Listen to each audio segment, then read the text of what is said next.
Welcome है आप सभी का एजुकेशन सेवा ग्रुप में। यहाँ पे आज हम पढ़ने वाले हैं उत्तराखंड इतिहास का आदि ऐतिहासिक काल। इसमें हमने पिछले सेशन में दो सब पार्ट के रूप में इस सेशन को समझ लिया है। आज के सेशन में बेसिकली हम उत्तराखंड की जो चार मूल जातियां हैं उनके बारे में हम देख रहे हैं। और मूल मूल जो होती हैं जातियों में से सबसे पहले हमने किरात और कोल के कंटेंट को देख लिया था। उनके स्वरूप, धार्मिक, सामाजिक स्थिति, भाषा, नृत्य आदि की जानकारी जो है पीछे आप लोगों को ये दे दी गई थी।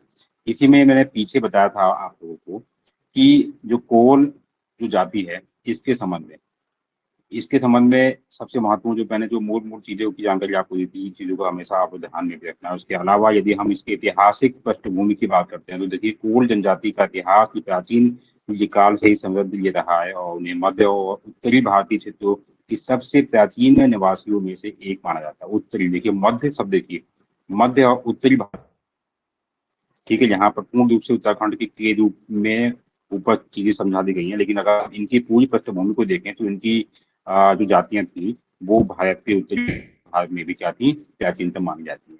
प्राचीन धर्म ग्रंथों और अपने लेखों सहित विभिन्न ऐतिहासिक ग्रंथों में उसकी उपस्थिति का उल्लेख ये जो मिलता है। परंपरागत रूप से हम जानते हैं कि कोल जो है वनवासी।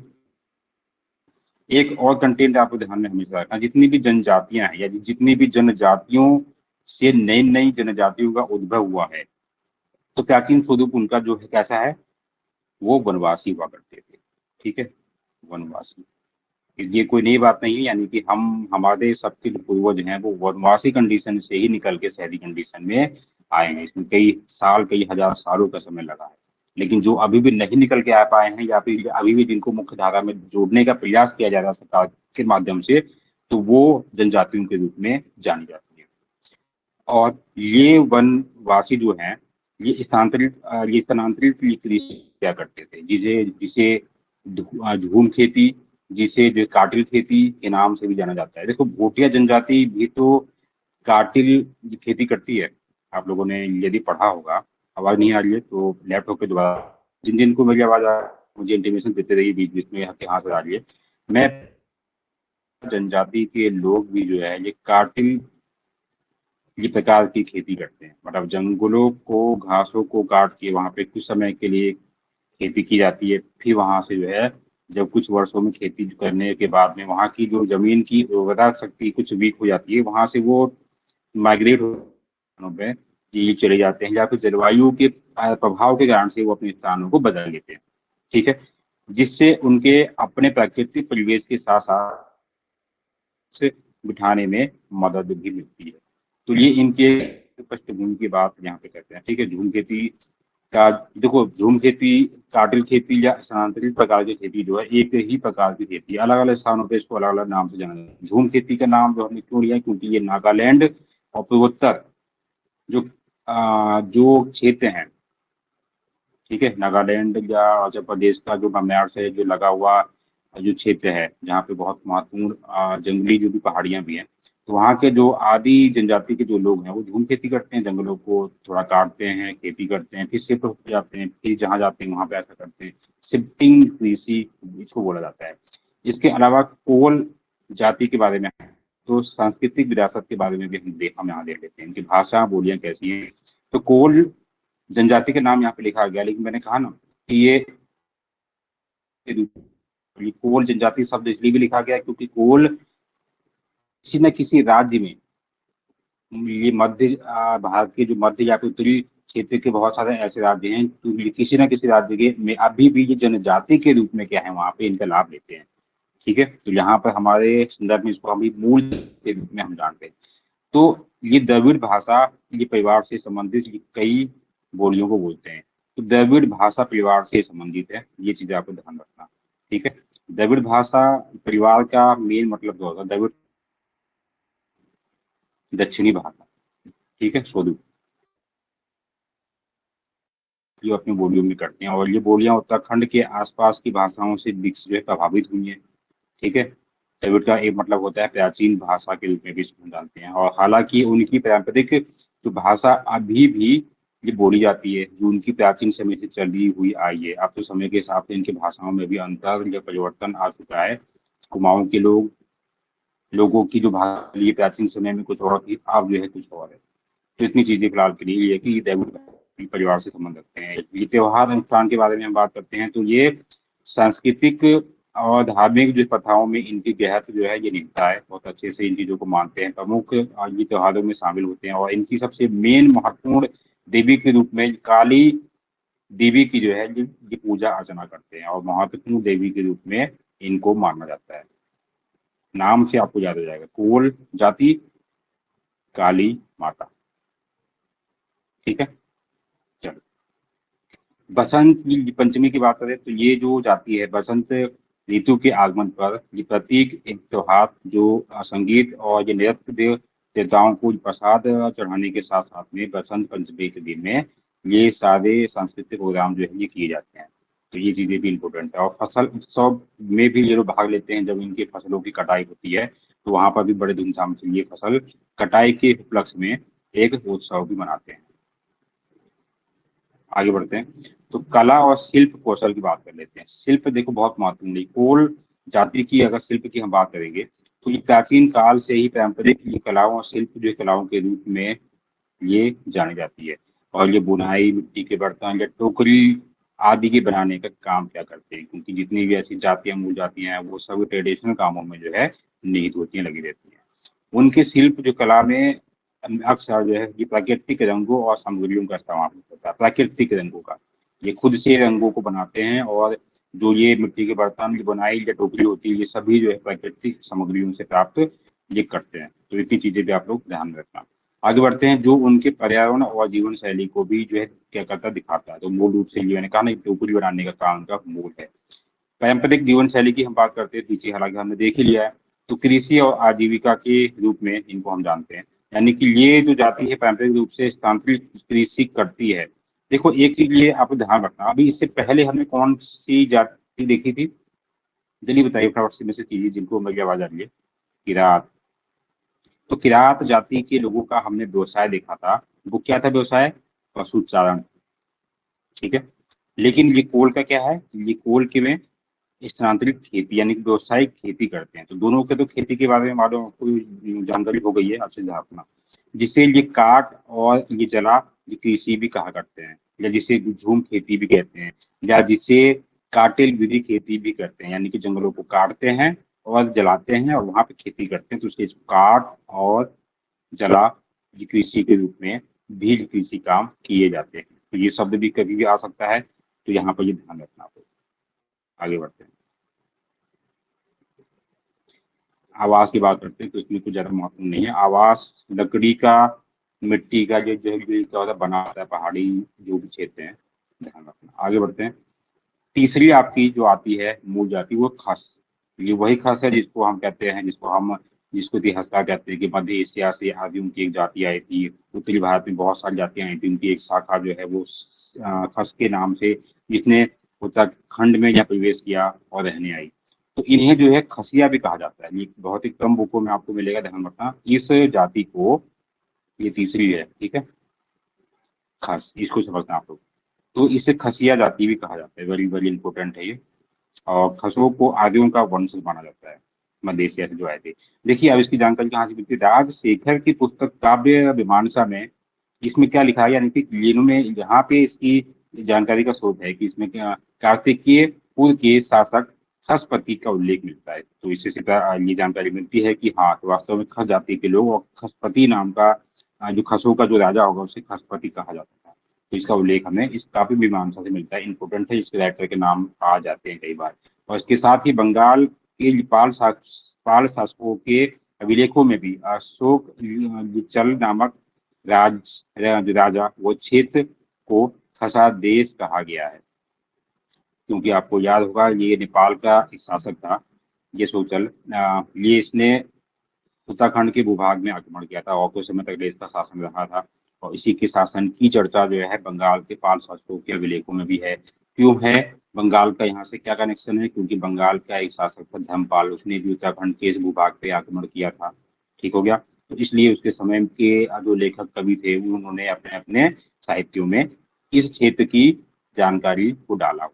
ठीक है, कि उस समय यहाँ पे क्या क्या अवस्थाएं थी, और इस क्षेत्र को उस समय खस कहा जाता था क्योंकि उस समय खसों का शासन था। उस समय खस जाति बहुत बहुतायत में क्या थी, यहाँ विद्यमान थी।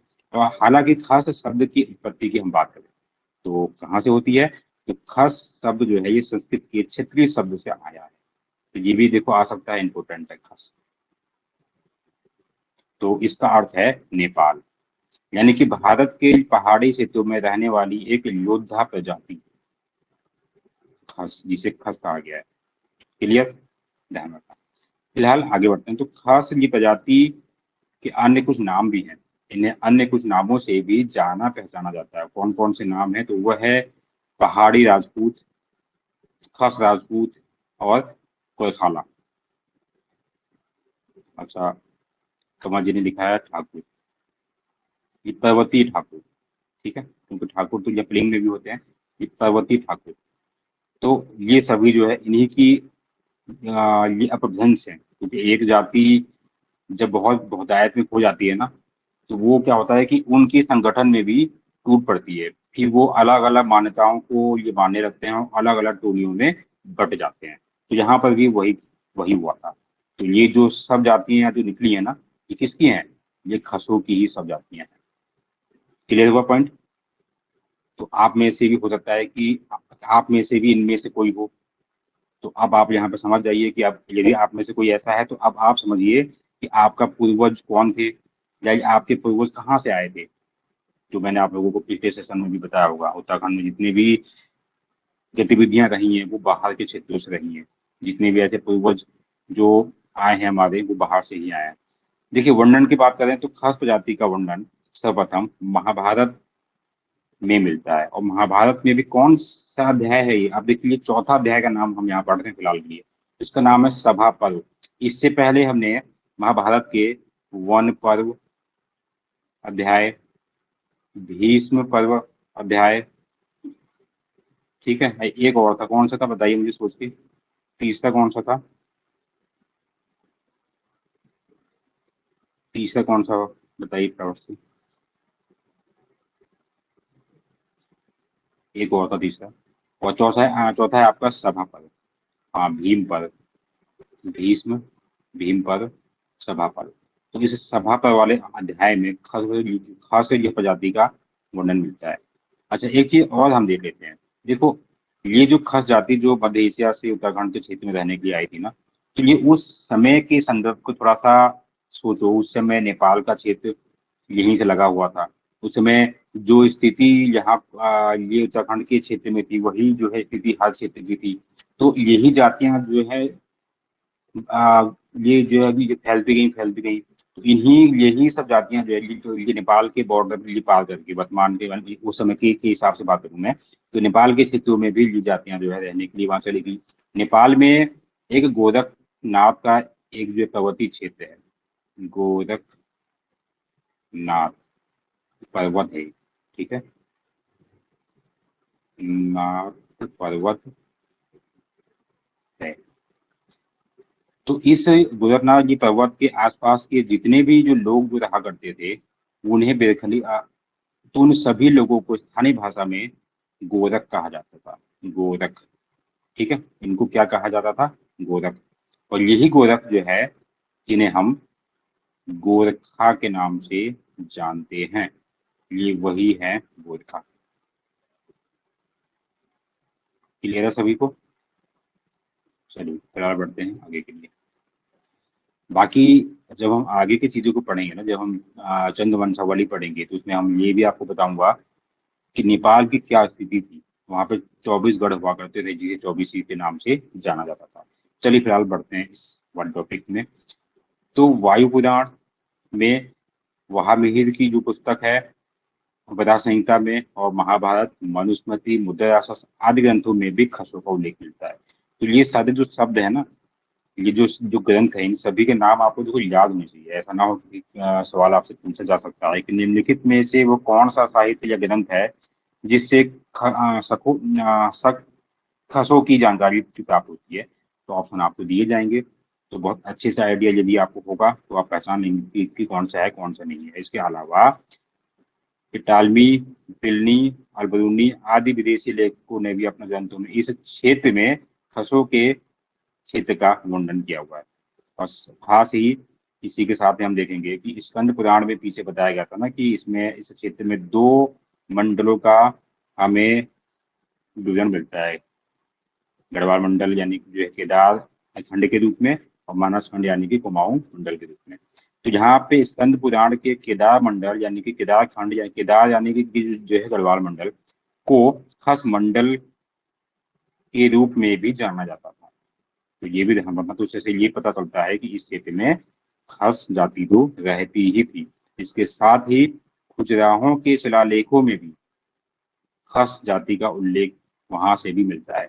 महाभारत के सभा पर्व खसों के संबंध में उल्लेखित करता है, ये भी हमने पीछे आपको यहाँ बता दिया। और महाभारत में खस जो प्रजाति के लोग थे, कौरवों की ओर से युद्ध लड़ रही थी पांडवों से, कौरव की तरफ से, यानी कि ये पांडव के शत्रुओं के रूप में ये क्या है, लड़ रही थी। ठीक है, तो ये जानकारी कहाँ से मिलती है, सभा पर्व से। और राजशेखर की जो पुस्तक है काव्य मीमांसा में कातेपुर के शासक का उल्लेख भी मिलता है, जिसे खसपति कहा गया है। वो तो पीछे आपके हो गया। बंगाल के ये पाल शासकों के अभिलेख में अभी हमने ये पीछे देखा, ये पॉइंट वही आ गया। आगे बढ़ते हैं फिलहाल। इसके अलावा खसों को जो पर्वतों पर निवास करने वाले ये पाषाण योजित तथा ये बांस के वनों में निवास करने वाला कहा गया है। मतलब ये खस है ना, तो ये पर्वतों पे निवास करेंगे तो इनको पाषाण योधी, और जब ये बांस के वनों में निवास ये करते थे तो उनको जो वनों के जो निवास करने वाला कहा जाता था। इस रूप में भी उस समय की धार्मिक रिवाज हुआ करते थे बोलचाली के। अब हम खसों के धर्म के बारे में जानते हैं। अब देखो पीछे के हम जातियों को भी टटोलेंगे यहाँ पे, अभी मैं टटोलता हूँ। खास ये प्रजाति के जो लोग हैं ये हिंदू धर्म को मानते हैं। इससे पहले हमने देखा कोल, वो भी हिंदू धर्म को मानते हैं। इससे पहले हमने किरात को देखा, वो भी हिंदू धर्म को मानते हैं। आगे बढ़ते हैं। तो खास जो प्रजाति के लोग हैं भगवान शिव के उपासक हैं। इससे पहले हमने कोल में देखा, वो भी भगवान शिव के उपासक थे, लेकिन पीछे हमने कोल में काली माता का भी नाम देखा। उससे पहले हमने किरात की बात की तो वो भी शिव भगवान के उपासक थे। यानी कि एक चीज तो कॉमन है यहाँ पर, तो ये चीज तो कॉमन है, तो आप लोगों के लिए बहुत ही आसान है इन चीजों को, जो जो कॉमन पॉइंट है। और सभी के सभी जितनी जातियां हैं, जादू टोना भूत प्रेत, सबको सब में विश्वास करती थी। प्रकृति के आज पूजा अर्चना में भी उनके लिए क्या था, ये जो विचार था, बलि जागर, इन सभी की मान्यता में सभी जातियों में हुआ करती थी। तो ये तो चीज ये कॉमन है। कुछ अलग भी अभी चीजें आएंगी, बताऊंगा मैं। हर प्रजाति के स्थानीय देवता मशहूर थे। देखो ये आ गया unique point, very very important. ये कुछ यूनिक आ गया ना, पिछले जो हमने जातियां देखी उनमें से ये पॉइंट यूनिक आ गया। और खास लोग इनकी जो ये पूजा करने को दिवाली कहा करते थे। इनकी यानी कि स्थानीय देवताओं को वो मस्तू कहते थे, और इनकी मस्तू की जो पूजा अर्चना होती थी उस सिस्टम को दिवाली कहा जाता था। और खा जाति के वंशज भी अपने को आदियों का वंशज ही मानते हैं। बिल्कुल माना जाता है मध्य एशिया से आए थे। हिमाचल प्रदेश के जो निवासी ही खस जाति के निवासी माने जाते हैं, बिल्कुल। और चलिए आगे है। हाँ, एक लाइन आता है, भारत में पुरातत्व के जो जनक हैं, या भारत में पुरातत्व के जो पिता हैं कनिगम, इनके अनुसार मौर्य वंश का पूर्व दूसरी शताब्दी में अंतिम राजा राजपाल विक्रम उत्तराखंड के राजा शकादित्य के द्वारा हरा दिया गया था। तो ये लाइन भी हमें ये कनिगम के बारे ये जो बता रहा है। एक और यूनिक पॉइंट आपका आ गया। अब इसका पिछले जातियों से तुलना करते हैं। देखिए भाषा के रूप में देखें तो खास जो ये प्रजाति है इनकी प्रारंभिक भाषा संस्कृत थी। ठीक है, इनकी प्रारंभिक भाषा संस्कृत थी। अब थोड़ा सा वापस आओ, इससे पहले हमने कोल को देखा तो उनकी भाषा मुंडा, इससे पहले हमने किरात को देखा उनकी भाषा मुंडा। तो ये पॉइंट यहाँ पर यूनिक आ गया कि इनकी प्रारंभिक भाषा खसों की संस्कृत थी, लेकिन बाद में चेंज हुई। किससे चेंज हुई, बाद में किरातों के संपर्क में आने के बाद में खस जो ये प्रजाति के लोगों की जो भाषा मुंडा हो गई, या जिसे मुंड कहते हैं, इन्होंने इस भाषा में बोलचाल करना शुरू कर दिया। ठीक हो गया, एक ये यूनिक पॉइंट है, ये भी इंपॉर्टेंट है आपके लिए। यदि हम अब इस खसों के मुख्य व्यवसाय की बात करते हैं तो इनके दो हो गए अब व्यवसाय। इसकी तुलना पिछली जातियों से कर लेते हैं। इनका क्या है, इनका व्यवसाय पशुपालन और कृषि। अब दोनों आ गए ना, पशुपालन भी आ गया यहाँ पे और कृषि भी आ गया। अब यहाँ पे ले अब हम आते हैं किरात पे। तो किरातों का जो व्यवसाय था वो था पशुपालन। हमने पीछे देखा किरातों का, और इसके पीछे हमने कोल को देखा, तो कोल का कृषि या व्यवसायिक जो भी कृषि या स्थानांतरित वाली कृषि। तो इस दोनों सेंटेंस से हमें ये तीनों जातियों के बारे में व्यवसाय की जानकारी हमको मिल जाती है। पॉइंट सभी को क्लियर हो रहे हैं? सभी को होते हैं? फटाफट से मुझे आंसर देते भी रहिए, फटाफट से, यदि कोई प्रॉब्लम हो रही है या क्या होता है। नेट का इशू हो सकता है क्योंकि आप लोगों में से कई लोग पहाड़ी क्षेत्रों से भी हैं, तो कोई बात नहीं, यदि किसी को कोई प्रॉब्लम होती है तो ये यूट्यूब पे वीडियो है, आप वहाँ से कई बार भी इस वीडियो को देख के समझ सकते हैं, नोट डाउन भी कर सकते हैं। और एक चीज़ और, सबसे महत्वपूर्ण चीज़ की, इस वीडियो को जितना ज़्यादा शेयर जो है कर सकते हैं उतना आप सभी लोगों के लिए, हमारे लिए भी अच्छा होगा, कि ताकि हम आगे की जो सेशन है आप लोगों के लिए वो भी निःशुल्क लेके आए। अभी तो फिलहाल अभी उत्तराखंड का इतिहास है, लेकिन आगे के लिए बहुत सारे ऐसे टॉपिक हैं जो भी उत्तराखंड के, वो सब कुछ आपके लिए निःशुल्क में लाऊंगा। लेकिन थोड़ा सा प्रयास आप लोगों को भी करना पड़ेगा कि इसमें मैक्सिमम जितने भी यहाँ उत्तराखंड के जो कैंडिडेट हैं, जिनको अच्छा मटेरियल या जो आपके जो भाई बहन उनको नहीं मिल पाता है, तो इसको आप शेयर कीजिए और उनको देखने के लिए कहिए, उनसे जुड़ने के लिए कहिए कि आगामी समय में 2026 का जो एग्जाम आगे जो देना चाहता है, तो उसके लिए अभी से जो प्रैक्टिस आप लोगों की होनी चाहिए वो यहाँ से होनी चाहिए। क्योंकि ऐसा नहीं है कि आप किसी भी समान अध्ययन या किसी भी टॉपिक को 1 महीने में 2 महीने में कर लोगे। अब वो समय जा चुका है। अब आप जो ग्रेजुएशन में है, बीएड कर रहे हैं, या आप में से कोई यदि 12th में है, अब वो समय की पढ़ाई अलग है, अलग थी, और अब ये तैयारी वाली पढ़ाई बहुत अलग है, क्योंकि ये कंपटीशन है। वहाँ कंपटीशन नहीं है, वहाँ पे तो आपको बीएड में या स्नातक में या ग्रेजुएशन में तो केवल फर्स्ट डिवीजन लाना पड़ता है, या सेकंड डिवीजन डालोगे तो भी काम हो जाएगा। यहाँ पे कंपटीशन है, यहाँ पे आपको सिलेक्शन लेना है। यहाँ पे फर्स्ट सेकंड नहीं आना, यहाँ पे सिलेक्शन लेना है। एक ही है, एक ही चॉइस है केवल, ना फर्स्ट है, ना सेकंड है, ना थर्ड है, एक ही चॉइस है, सिलेक्शन लेना है। तो यहाँ कंपटीशन बहुत है आज के समय में, तो सबसे ज्यादा। तो अपने आप को तैयार करना है आपको। सबसे महत्वपूर्ण ये चीज़ है कि अपने आप को तैयार कैसे करें। ठीक है? तो इसके लिए भी एक मैं सेशन लेके आऊंगा बाद में, कि आपका एक मानसिक स्वभाव जो कैसा हो तैयारी को लेकर। चलिए फिर बढ़ते हैं आगे के लिए। तो खसों की प्रचलित सामाजिक व्यवस्थाएं या जो प्रथाएं, इनके बारे में हम देख लेते हैं, कई बार यहाँ से भी सवाल दिए जाते हैं। तो इनकी व्यवस्थाओं में, सामाजिक जो व्यवस्थाएं हैं, इनमें क्या पॉइंट है कि कुछ प्रथाएं हैं, जैसे एक शब्द आता है घर जमाई। इसका मतलब होता है कि दामाद का ससुराल में रहना। जेठो, ज्येष्ठ जो पुत्र का उत्तराधिकारी। ठेकुआ, यानी कि विधवाओं का ये पराये मर्दों के साथ में कोई संबंध। देवदासी, यानी कि घर की ये बड़ी पुत्री को मंदिर में समर्पित कर देना हमेशा के लिए। देवदासी बताने की, ये देव की, भगवान के मंदिर की, यानी कि देव में दासी का काम करेगी, तो उसको देवदासी प्रथा कहा जाता था। और ये प्रथाएं ऐसी होती थी कि एक समाज है, खसों का समाज है, उन खसों के समाज में एक जो है सिस्टम था कि यदि उनके घर में कोई बड़ी बेटी हो जाती थी, ठीक है, तो उस बेटी को वो मंदिर के लिए दान कर देते थे देवदासी के रूप में। ये सिस्टम था। जैसे आप लोगों ने एक प्रथा का नाम सुना होगा, सती प्रथा, सुना है आप लोगों ने, या बलि प्रथा, सब सुना है आप लोगों ने। तो वैसा ही ये सिस्टम भी जो है इनके समय में हुआ करता था। तो सोचो कितना खतरनाक ये परिवेश होगा। आज के टाइम पे तो हमारे पास में सारी सुविधाएं हैं, मोबाइल निकाला, हम जब मन किया वहां निकल गए, वहां निकल गए। तो बहुत सारी प्रथाओं में पूरा जीवन जो है जकड़ा हुआ रहता था। आगे बढ़ते हैं, निवास की बात कर लेते हैं। तो खस प्रजाति का जो प्राचीन जो निवास है, ध्यान रखना, पाकिस्तान में भी कहा, गांधार। प्राचीन निवास इसलिए कहा गया है क्योंकि ये मध्य एशिया से जब इनका आगमन हुआ था, तो ये अफगानिस्तान से होते हुए गंधार में इन्होंने जो है, क्या कहते हैं, प्रवेश किया था। वहां पर इनकी कुछ जो है जातियां विद्यमान वहां पर रही, और उन्हीं में से कुछ जो है कुछ ने माइग्रेट कर दिया वहां से। तो इसलिए इनका ये प्राचीन निवास जो है गांधार के रूप में जाना जाता है। और देखिए, उत्तराखंड में शुरू में खास जो ये प्रजाति है, ये अस्कोट यानी कि पिथौरागढ़, डीडीहाट में आके बसी थी, ये भी ध्यान रखना।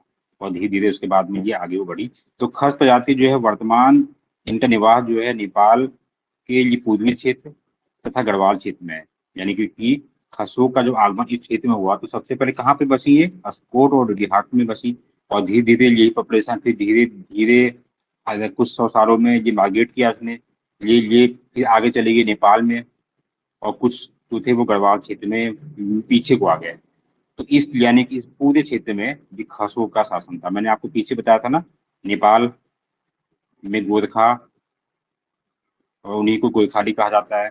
और एक और जो शब्द अभी पीछे भी आया था, कमल जी ने भी एक यहाँ पर लिया था कुछ नाम, गोरखाला जो नाम ये लिया था। ये गोरखाला वाली जो इनकी ये प्रजाति है, ये माइग्रेट ये कर गई थी, कहाँ चली गई थी? नेपाल के पूर्वी क्षेत्र में। ठीक है, तो यही गोरखाला, गोरखा, और फिर वर्तमान में इनको हम उत्तराखंड के संदर्भ में गोरखाली कहते हैं, जो कि एक नेपाली शासक हुआ, नेपाली सैनिक हुआ करते थे।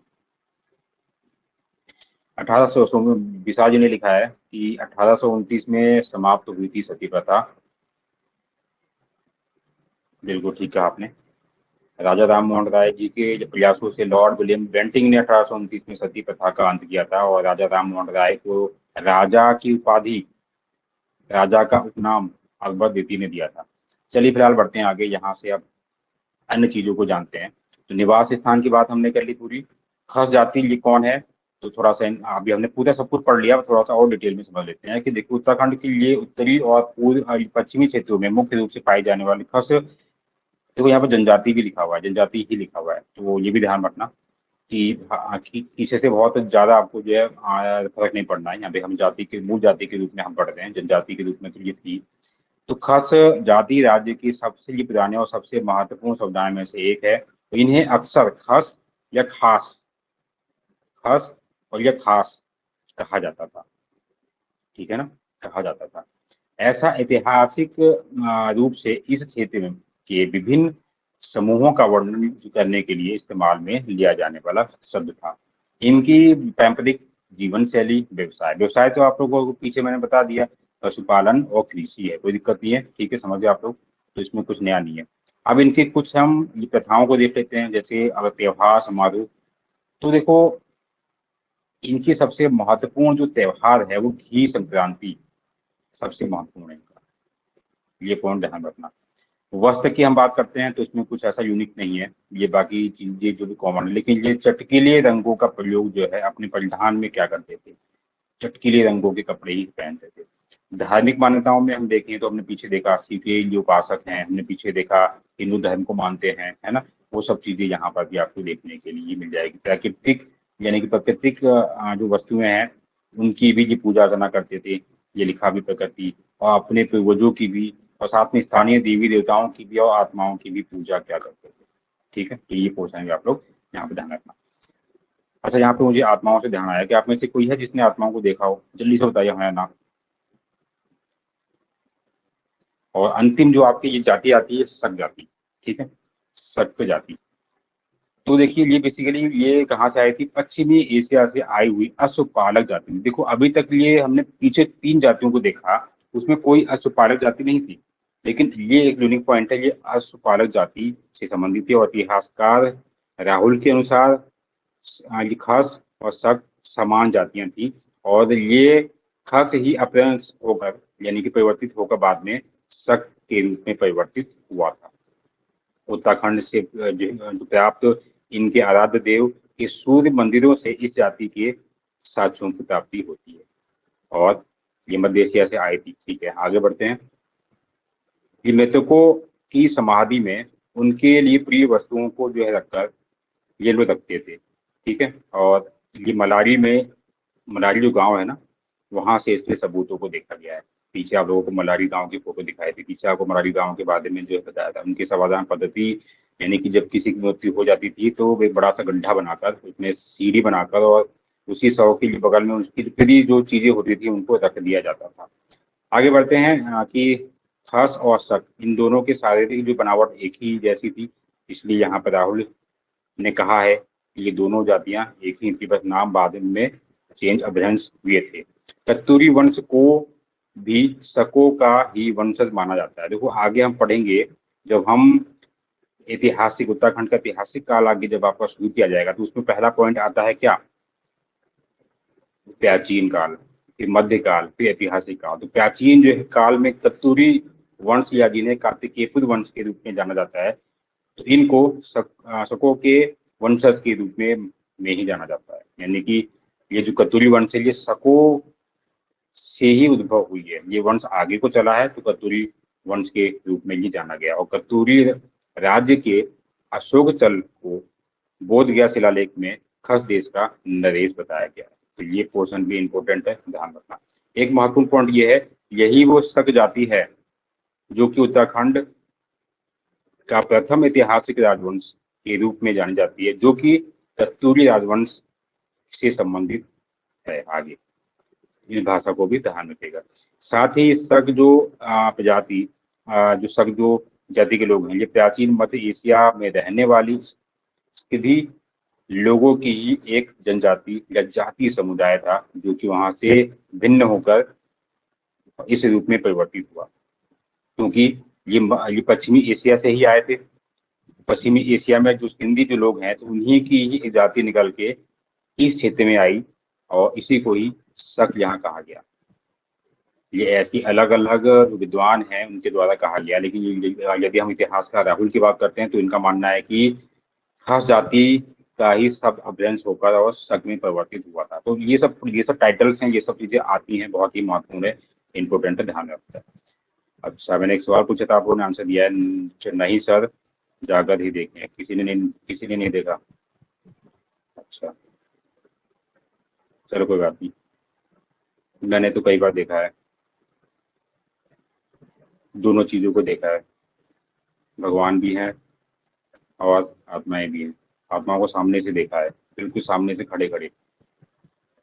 अब आप होते तो सोचो जरा, आपके सामने कोई ऐसा आदमी चल रहा है अंधेरे में, 9 बजे का समय हो, कोई ना हो, आप रास्ते में जा रहे हो, आपके सामने कोई दिख जाए तो कैसा लगेगा? ना आप चिल्ला सकते हो, ना भाग सकते हो, ना कुछ भी कर सकते हो। चलिए, फिलहाल इतनी चीजें आप लोगों के लिए महत्वपूर्ण है, बहुत अच्छी से इन चीजों को आप लोग समझिए, रिविजन कीजिए। अगले जो सेशन में जब हम आएंगे तो और भी महत्वपूर्ण चीजों को लेके आएंगे, जो कि इस कंटेंट से भी आगे जैसे हम बढ़ते बढ़ते जाएंगे, वैसे अच्छे अच्छे कंटेंट आपको और भी चीजें जो है मिलती जाएंगी। तो लेकिन रिवीजन जो है यहाँ पे आपका मस्ट है। मैंने कहा ना कि बिना रिवीजन के ये सब चीजें जो पढ़ाई जा रही हैं ये जो बेकार है, तो इसलिए आपको ज्यादा नहीं, इस वीडियो को आप फास्ट मोड पे भी बाद में यूट्यूब में देखकर 2x में या 1.5x में भी इसको देखकर वीडियो को आप नोट्स जो बना सकते हैं, रिवीजन जो है जो भी कर सकते हैं, क्लास में आने से पहले इन चीजों को समझ सकते हैं। और एक ड्राफ्टिंग अपने पास में एक कॉपी रखें और उसमें ये ड्राफ्टिंग बनाएं कि आप लोगों ने कौन कौन से टॉपिक जो है स्टेप बाय स्टेप आप जो समझ रहे हैं इतिहास में, क्योंकि इतिहास एक जो है कड़ियों का सिस्टम है।